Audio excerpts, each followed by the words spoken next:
Give us a second. All right, so now we are live. Good morning, good afternoon, everyone who is in the Bay Area, and we still know there are people watching us on the East Coast. It's my distinct pleasure to welcome today. We're going to have a very interesting conversation with the person who has one of the greatest expertise to shed the light on what's going on right now in Israel and around the world. He is the veteran of Israel Foreign Service for 25 years. He was a diplomat for Israel. He was a consul general of Israel in New York area, if I'm correct, or is it tri-state area? New York proper. Yeah. Tri-state, which I understand is the biggest diplomatic mission of Israel outside of Israel. That you had correct. Obviously, it's a very influential post. And you're also teaching. You're a global distinguished professor at NYU. You're also teaching. You're a senior member of senior faculty of the Tel Aviv University and the board of governors of Tel Aviv University. And you also, what would be interesting, that I know that you had either a platform or some kind of a forum that was called Brand Israel. So obviously, our audience has a question about that as well. So without further ado, Ida Aharoni, welcome, Bruchim Abayim. It's a great pleasure to have you with us today. Thank you so much for your kind introduction, and thank you for putting together this forum. I'm on a mission here to talk to as many groups as I can. This is really my humble way of trying to shed some more light on the situation. So what I would like to do is just share with you some insights, and then I will open the floor and have some questions. That the October 7th will go down in history as the worst day in Jewish history since the Holocaust. It's an event of biblical proportions, and what makes it so dramatic, of course, in addition to the incomprehensible loss that we suffered in human lives, is the exceptional, shocking, and pre-civilizational behavior of Hamas. The brutality is something that we have never seen before, and not on this scale. There were cases of brutality displayed by ISIS against the Yazidis in Iraq, and we've seen cases of brutality displayed by Al Qaeda, of course, and others. But what made this brutality so outstanding and shocking is the fact that they did so gleefully, they did so joyfully, they were bragging about it. There's this, in preparation for my speaking tour, I had to watch some of the footage, and which I don't recommend to watch. It changed me forever. And in one of them, you hear a Hamas terrorist calling his parents to celebrate the brutality, and he says to his parents, "Be proud of your son. I killed 10 Jews." He doesn't say 10 Israelis, he says 10 Jews, and I have their blood on my hands. Be proud. And the question that we're struggling with, because, even the Nazis were trying to hide their atrocities. We don't have footage of Jews dying in the gas chambers. This is not something the Nazis wanted us to see. They were trying to conceal their crimes.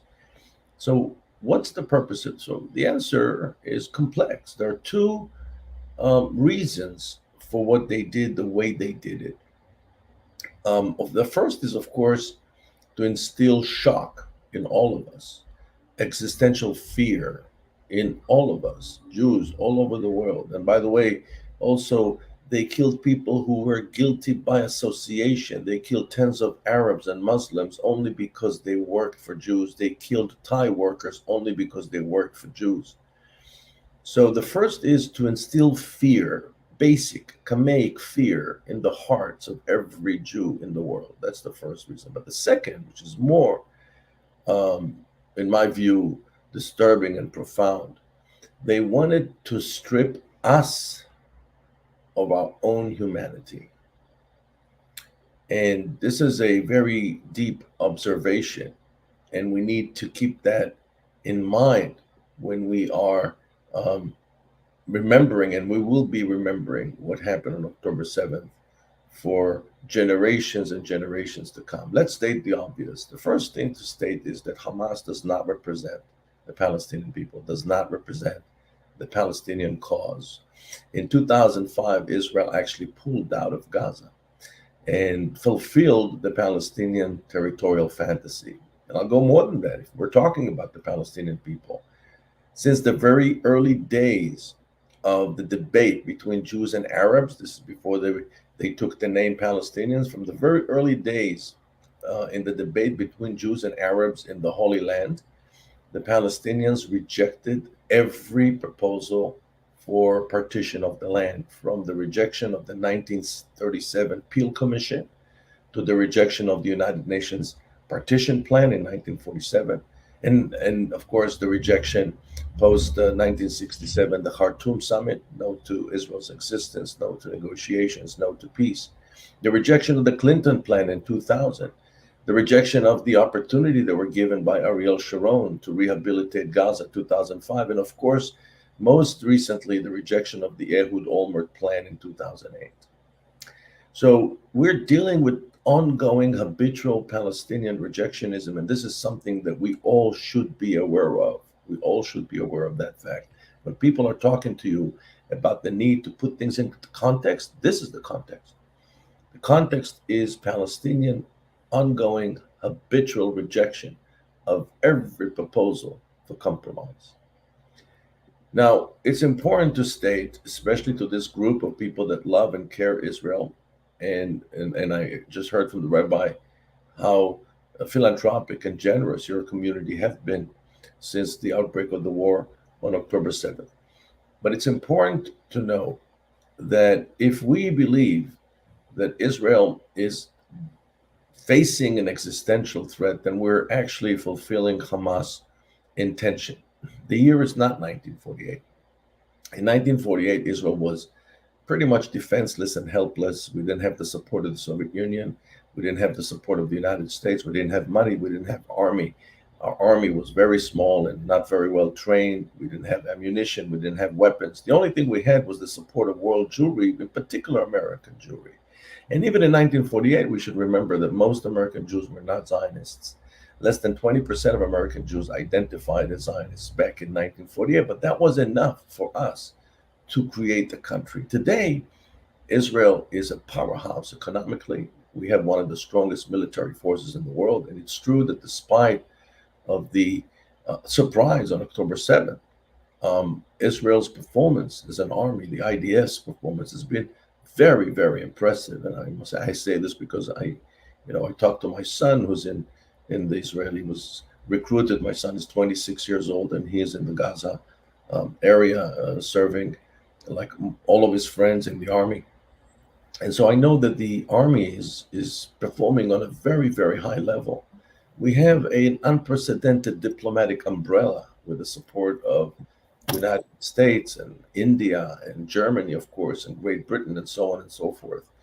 And of course, we are 10 million people today, nearly 8 million Jews in Israel. These are numbers that we did not have in 1948. So this is all to say to you, and it's important for me to convey this message to you, that however painful October 7th was, and it was painful, and it was devastating, and still is devastating, and it's not over, this will not pose a threat to the very existence of the state of Israel. It's very important to understand that. Just as 9/11 did not pose a threat to the very existence of the United States. The bigger picture. So I know that this is the Russian Jewish community, so you would be interested in the bigger picture, because the bigger picture is really not about Israel and Hamas. This is a part of a much larger effort of an anti-American axis led by Russia, aided to a large degree by China, but China doesn't have a vested interest in this particular conflict, but certainly executed by Iran through its proxies. The main two proxies are Hamas and Hezbollah. The timing was affected by two factors. The first is the what seemed to be a warm-up in the relationship between the Kingdom of Saudi Arabia and the United States that was supposed to lead to a normalization agreement between Saudi Arabia and Israel. And the second, of course, is the internal rift that occurred in Israeli society, which led them to believe, mistakenly, that Israeli society will not function because it's divided. They did not anticipate the incredible level of solidarity that attack happened. Never in the history of the state of Israel have we been so united around the cause like post October 7th. So they miscalculated the the internal situation in Israel, and Russia and Iran are miscalculating the power of the Western coalition.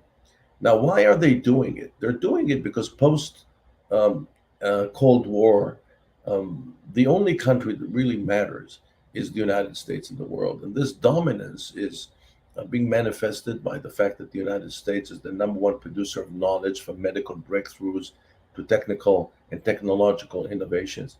The United States possesses the largest military force in the world, and the United States, of course, has the largest economy in the world.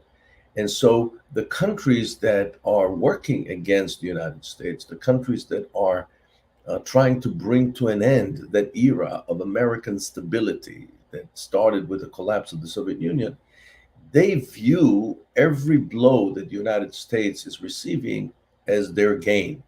And that's why you see, for example, Russia is hosting the leaders of Hamas in Moscow.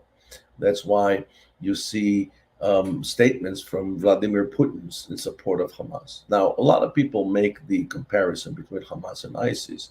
And it's true that both of them are equally brutal and both of them are being motivated by Islamic ideology. But there's one big difference between the two of them. ISIS was never a sustainable organization, it was much smaller than Hamas and did not have a distinct territory. At one point, 20,000 ISIS people controlled territory the size of Texas. This was not sustainable. And therefore, when the Americans decided to take them out, it took them only several months to take ISIS out. Hamas is a different story. Hamas is about 40,000 people. Most of them right now are in the tunnels in the northern part of Gaza. And they're well equipped, well armed, well trained. They have a lot of money. The money is coming from Qatar. They've been aided by Iran, and we know that all the weapons are either self-manufactured or coming from Russia. The Gaza Strip itself, we have to understand, is 2.1 million people, with the median age 18, which means that the one single largest age group in Gaza is 18 years old. And that's something, again, that we have to bring into account, because when we talk about eradicating Hamas, we must understand that while we may be able to cripple the military power of Hamas, we might be able to bring to an end the rule of Hamas in Gaza, but military solution will not solve the problem of those 2.1 million Palestinians. It's very important to understand that there are no easy fixes. This war is not going to end quickly. The demilitarization of Gaza could take years, and the question of the day after, assuming that we will be able soon to bring to an end Hamas rule of Gaza, the question of what will happen later still remains largely open. Who will handle and manage those 2.1 million Palestinians? Who will take care of their hospitals? Who will take care of their collecting taxes? Who will rebuild Gaza? And there's several options which I will be happy to talk about, but we have to understand that. Another thing that we have to understand is that the state of Israel has never experienced anything similar to that. But to give you a perspective of how Israel might respond beyond the actual war that is going on in Gaza right now. In 1972, 11 Israeli athletes were abducted by the PLO in Munich during the Olympic Games and were assassinated. Israel made the decision, Golda Meir made that decision, to eliminate every person that had anything to do with that attack. It took Israel over 2 decades to complete Golda's mission. And I suspect, and I don't have any concrete information, but I suspect, knowing the Israeli system, I spent many decades working for the Israeli government, that similar decision will be made soon, either by this government or the next government. Doesn't matter who will make that decision, but Israel will do away with every person that had anything to do with the planning and the execution of the attacks on October 7th. This could take many, many decades, and we have to understand that. We have to be prepared for that. This is not an easy and quick fix. This is something that is going to take a long time. And of course, We have to remember that in the first place, we have a hostage crisis at hand. We have 239 hostages being held by Hamas in Gaza, and we need to find a way to release them. Right now, it seems like the best way that Israel chose to release the hostages is to enforce what's called a siege on the northern part of Gaza. We know that the siege is working because Hamas is underground, and we see the migration of Gazans from the north to the south, which is something that we did not see before because Hamas would not allow them to do that. And so that tells us that Hamas is no longer in control over what's happening above ground. They're in control over what's happening underground. And so Israel's goal right now, and we need time, more and more time to achieve that goal, is to keep the siege in place until they run out of supply. And this could take a long time because they prepared for this moment and they have enough supplies for several months. So we will need to be persistent, we will need to be patient, and until they will run out of supplies. And that's when the real pressure will begin, and the hostages will become the key for their freedom.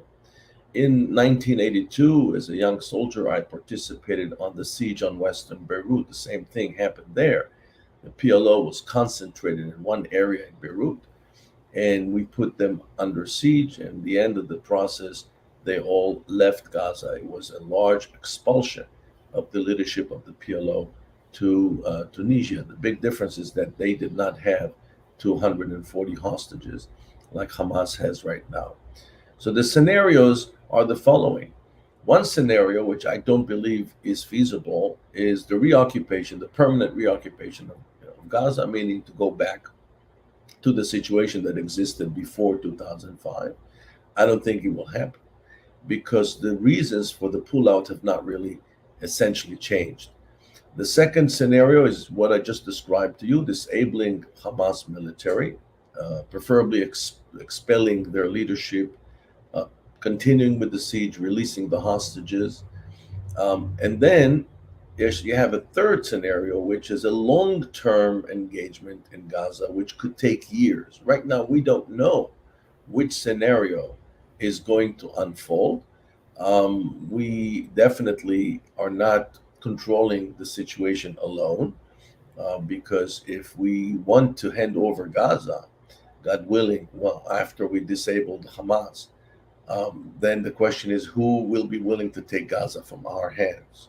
If no one will be willing to take Gaza from our hands, then this could take many, many years of Israeli presence in the Gaza Strip.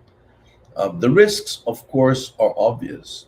The risk of very high death toll on the part of the IDF, the risk of a multi front conflict, which is something that Iran would like to see, meaning Hamas is engaging Israel in the south, Hezbollah is engaging Israel in the north.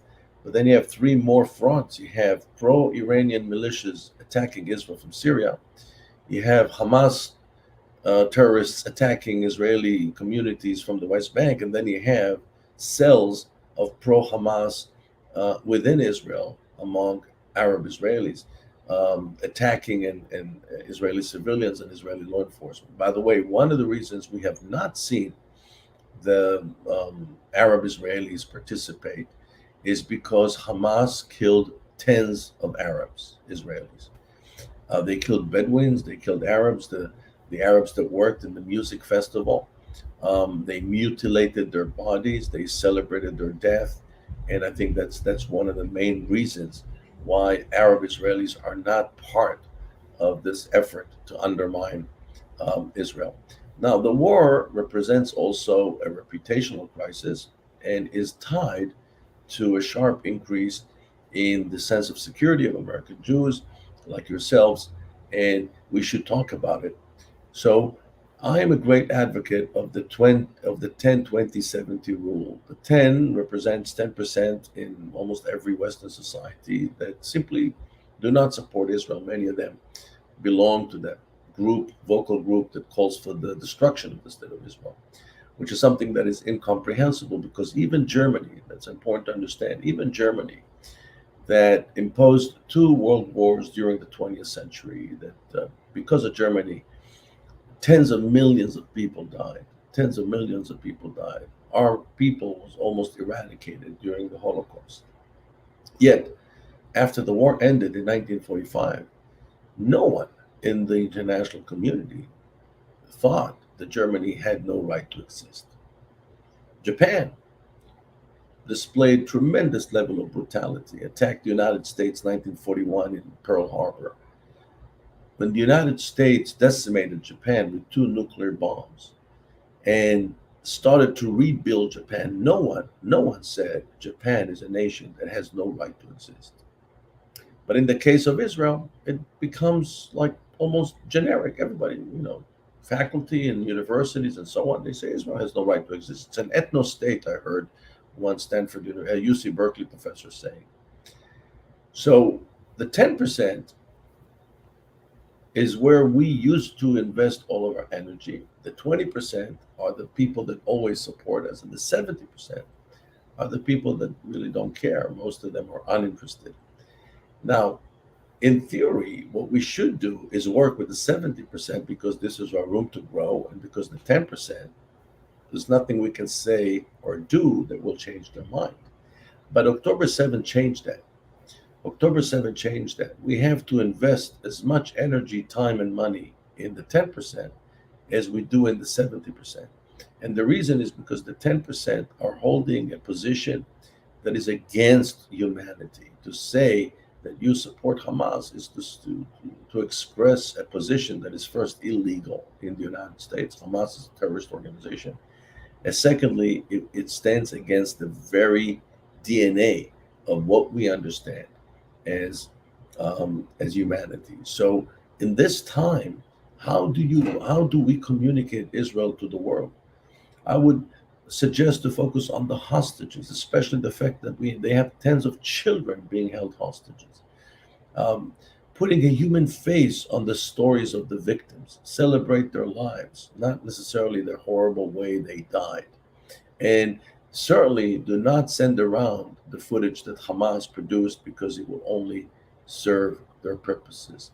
In terms of the way to look at it, the West versus the rest. That's the story. At the end of the day, there's a reason why President Biden came to Israel so quickly in an unprecedented fashion. And the reason is because he knows that this is really about the United States. He knows that this is really about efforts to undermine the Western civilization. It's a clash between two civilizations, one that glorifies death and wants to kill us with them, and the other that glorifies life. And that's the story, the West versus the rest. Israel is part and parcel of the Western world, and we should celebrate that and mention that to the world. And I'll say lastly, before we open the floor for your questions, this is the time to be vigilant, fearless, and aggressive when it comes to the 10%. We have to make sure that they understand that there is consequence. When you have a Cornell University professor saying to his students on the morning of October 7th that he was exhilarated and energized by the brutality, by the massacre of babies and Holocaust survivors, that's what made him exhilarated. So he was put on leave of absence, which I don't know what it means. But our job as a community is to make sure that this person, whose name is Russell Rickford, who I think is from the Bay Area originally, our job is to make sure that Russell Rickford will never be employed again by anyone. And the same thing applies to all the folks that tear down the posters of the hostages, that chant from the river to the sea. All these people cannot be members of our society. And this generation, those young people that do that, they don't really have resilience. For example, when Bill Ackman threatened to publish the list of all the members of the organizations at Harvard University that supported Hamas so that he and his colleagues will not employ them, they immediately, many of them, tens of them, retracted. They said, oh, we didn't know our name was on the list and so on. They're afraid. And we need to take advantage of it. And the most important thing is understand if we will not punish them now, the situation will get much worse in the future. If we have to punish them, and there are legal tools, I know that there are law firms that are offering free legal advice and representation to students to sue their universities, Jewish students to sue their universities. It's already happening. I saw the legal suit that was filed against NYU on November 14th. I read it. It's and that's the way we need to handle it from now on. Throughout history, many peoples were trying to destroy our people, from the ancient Egyptians to the Philistines to the Assyrians, the Babylonians, the ancient Greeks, the Romans, the Byzantines, the Crusaders, the Nazis. All of them are gone, and we're still here. There's no reason to believe that global jihadism, which is what Hamas represents, will not go in the same way and will end up in the garbage bin of history.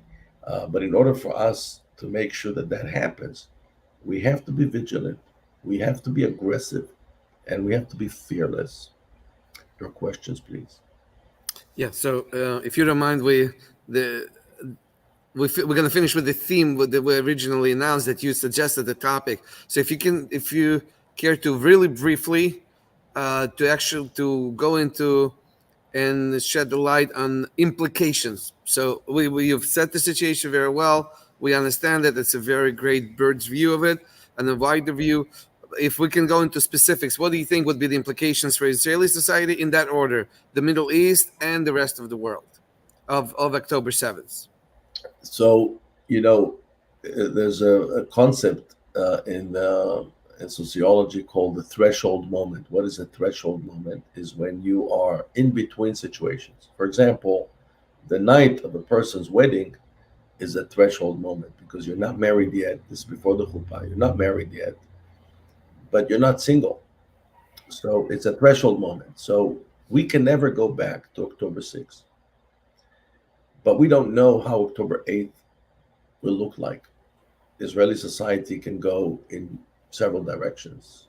It can come out of what happened as more suspicious towards the world, more militant, more militaristic, less interested in peaceful coexistence with our neighbors. And it can be exactly the opposite. The crisis of October 7th can produce peace with Saudi Arabia. It can produce an agreement in a few years with the Palestinians and so on. So we can never know. Look, 1973 war produced the peace with Egypt 6 years later. It was very different. And Egypt was Israel's most bitter enemy. And so we don't know how this will evolve. The difference here is that unlike the war with Egypt and Syria in 1973, you're facing, as I mentioned before, an anti-American coalition. It's the same people behind 9/11 that did what happened to us here. Regarding the region, again, we have to remember the region is not supporting Hamas. Even the Palestinian Authority in the West Bank have not really supported Hamas. The only country that is openly supporting Hamas is Iran, and with the blessings of Russia. And so they're pretty much isolated. I don't think they're acting out of strength. I think they're acting out of weakness. And regarding the world, obviously the key is the United States. Right now, I don't see the determination to end that struggle with a defeat, which would require handling the Iranians. If the Bush administration after 9/11 had made the right decision and attacked Iran after 9/11 rather than Iraq, the situation probably would have been different.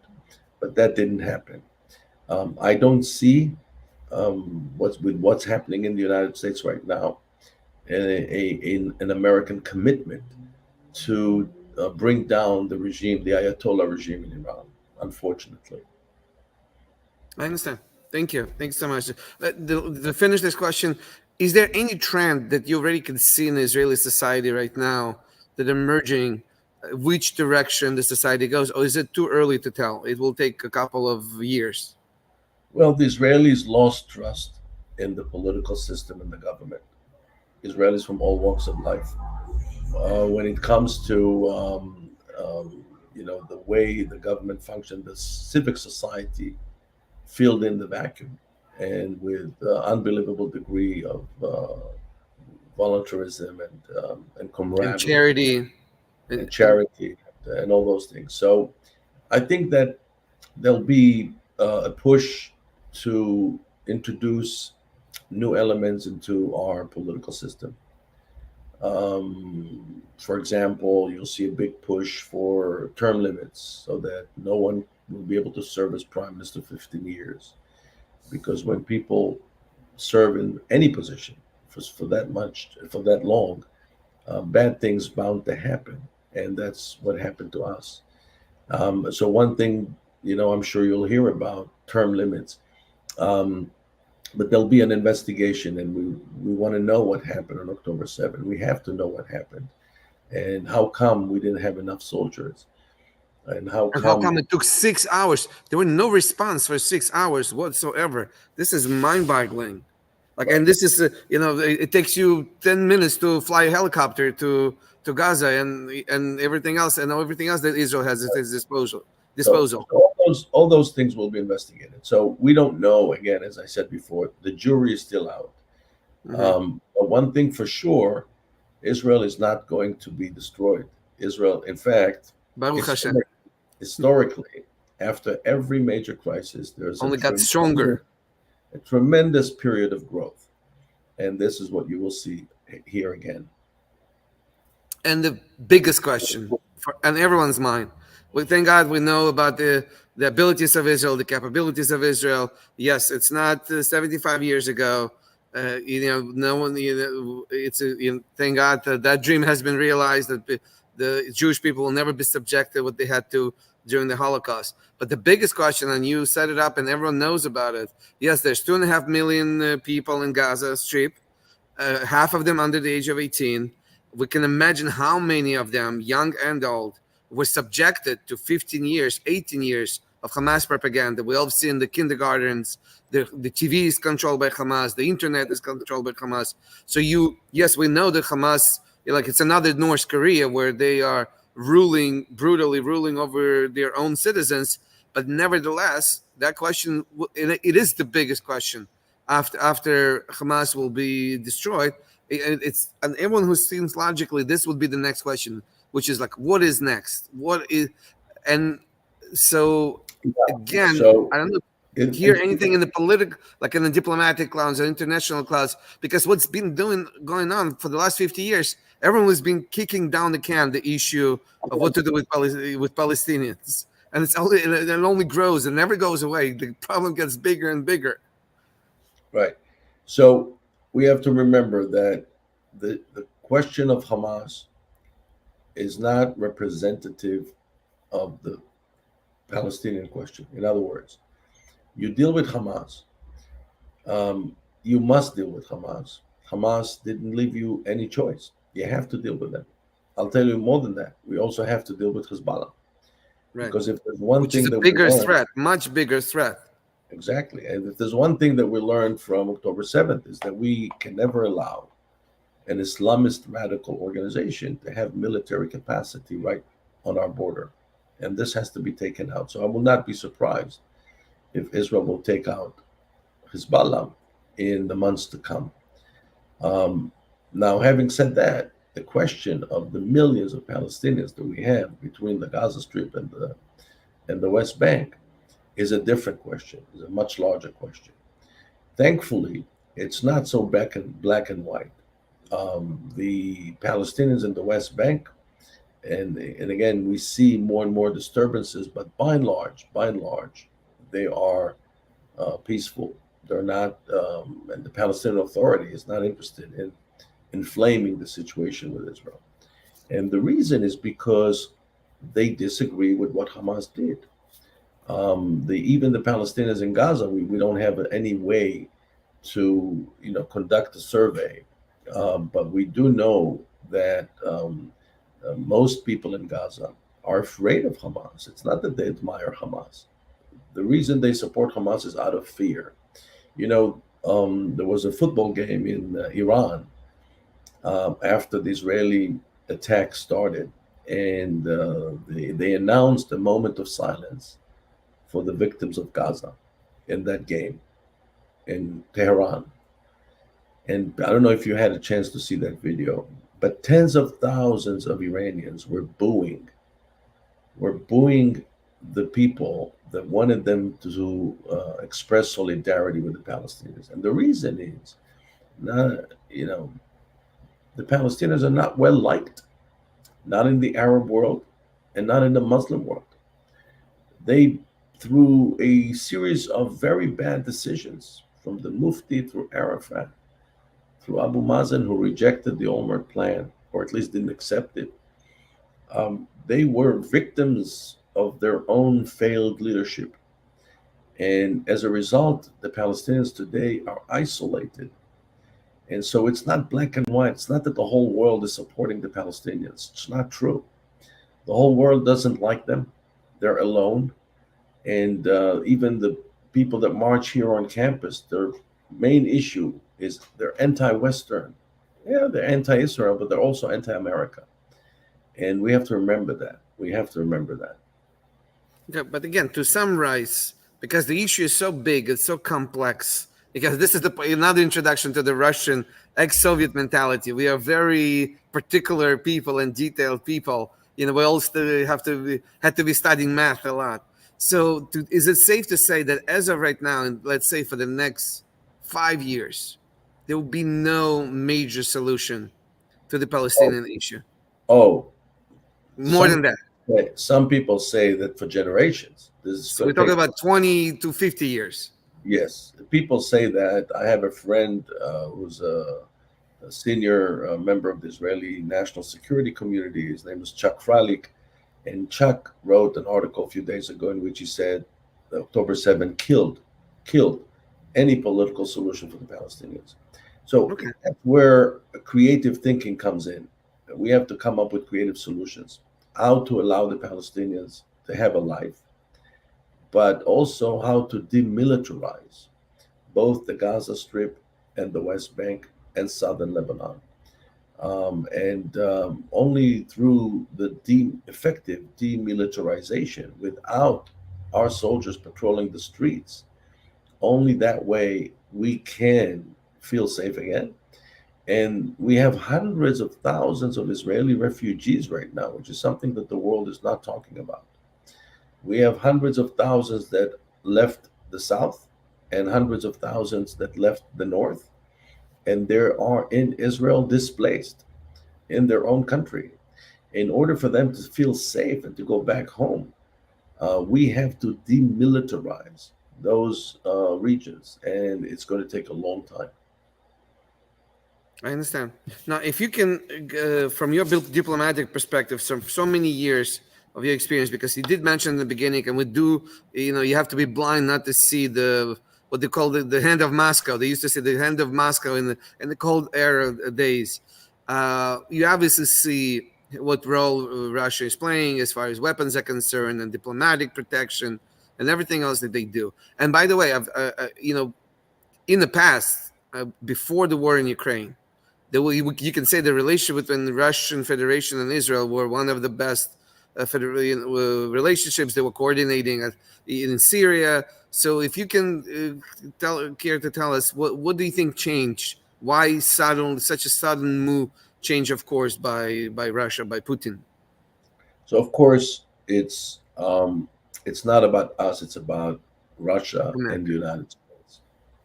Russia would like to bring to an end American dominance. Why? Because in their mind, they are still a world power and they want to have their share of the pie. Problem is that they fail to understand the reason why America is a world power. America is a world power not because it's so wealthy or because it has so much soldiers. Nuclear weapons. Or not even because of the nuclear weapons, because there are many countries with nuclear weapons. America is dominant because it is the number one producer of knowledge that advances humanity. medical breakthroughs. Most of them come from America.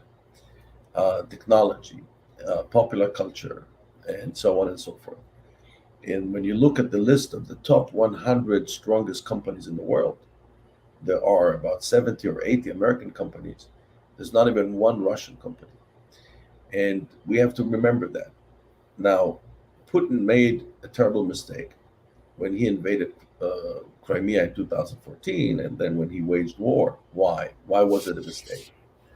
Because in international relations, there is this thing called deterrence. Deterrence is based on assessment and expectation. If I think that you are powerful, I will be deterred and I will not attack you.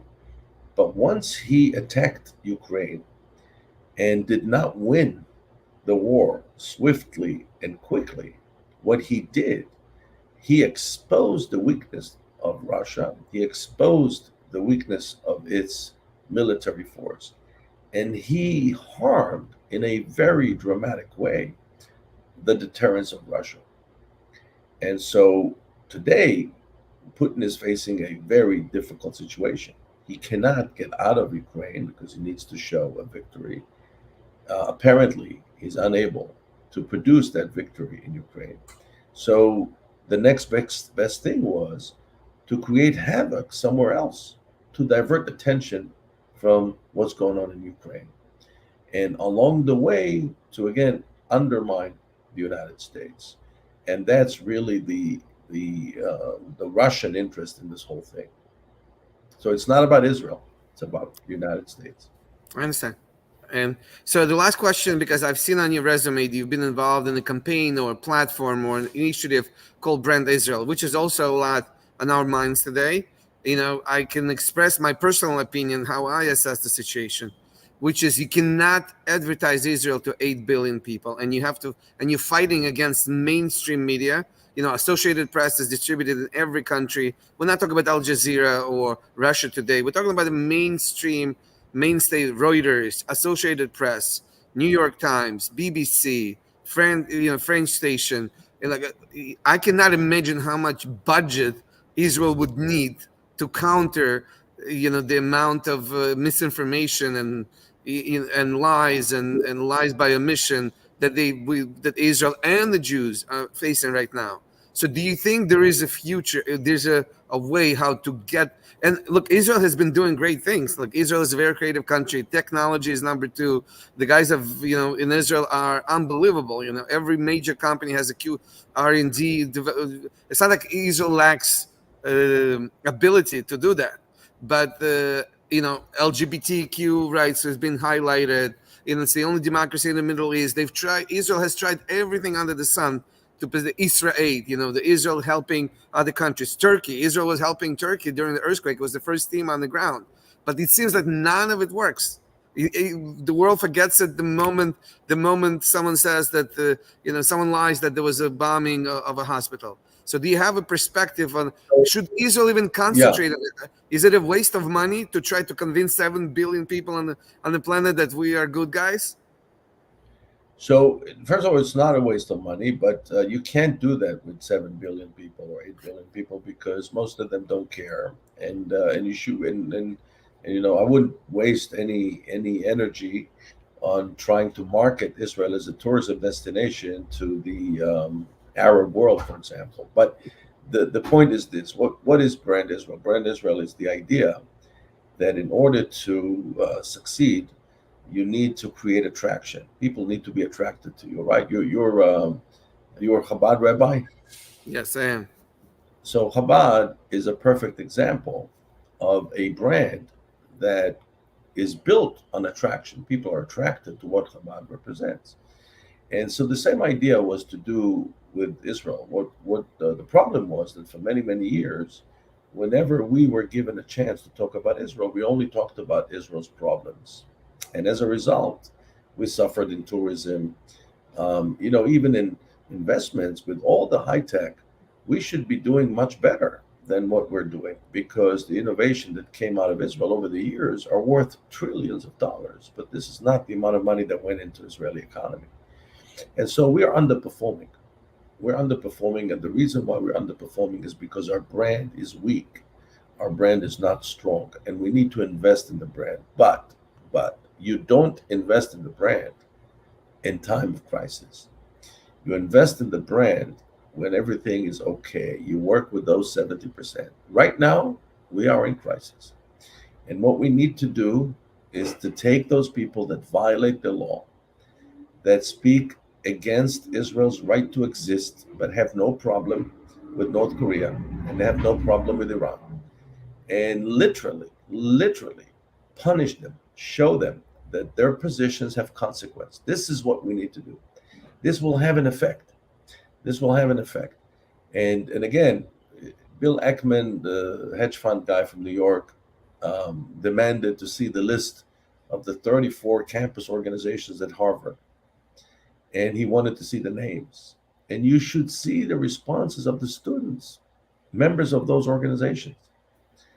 They're backtracking because they are afraid of the consequence. And this is what we need to do. This is where our energy should be spent right now. After the crisis is over, then we need to do what you're saying, to invest heavily in rebuilding the brand, turn Israel into a place of attraction. It will take us years to return to where we were in terms of tourism, for example. Before October 7th, we were about 5.5 million tourists a year, which again is not a very impressive number. We should be able to bring 20 million tourists a year to Israel, but we brought 5.5 million. It's going to take us years to go back to that number. Years. Who's going to come to Israel after all this? And so it's a big problem. It's a big problem. So I agree with you. We need to invest in the well-being of the brand. We need to create attraction. We need to use what we call our soft power assets, which is our culture, our society, our technology, our all the things that Israel does well. And we are doing many things very well. Because when people know Israel, they don't believe all the stories about genocide. When people know Israel, and believe me, I see a lot of people on this tour who are not Jewish, and they tell me, "Oh, I've been to Israel. I know that Israel is not apartheid." There's a congressman from New York that I urge all of you to watch him on YouTube. His name is Richie Torres. He's Latino, African American, gay. He came to Israel several years ago when I was the consul general in New York, and he was a city council member in New York, and he saw for himself what Israel is all about.